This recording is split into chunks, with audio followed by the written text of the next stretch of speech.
like how much hours you have to work to make $127.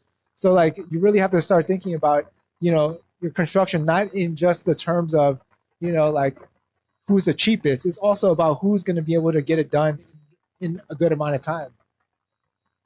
And there's also, timing things, right? Because when you're buying properties, sometimes you're trying to aim to complete your rehab at a specific time in the market.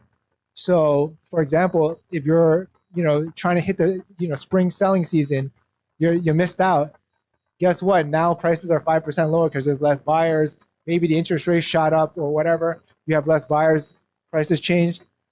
If you just look at this, like a 700K property, you lose out 5% because of timing. That's 35K, and no one thinks about this, right? Because like timing is key.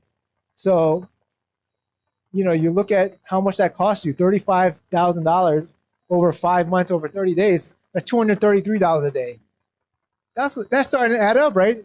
It's like, think about it. How many hours you have to work to make $233? Construction projects are an hourglass. Depending on how good you buy the deal, is the more time you got on your hourglass. If the time is up, you're negative. If you're negative, you're not making money.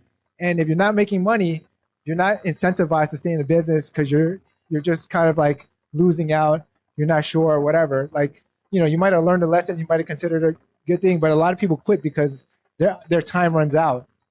And so like if you don't keep a tab on like how much it costs for your time every day, then you'll take the $50,000 guy that'll get it done in like 6 months, as opposed to like hiring a guy for 70,000 that gets it done in 3 months.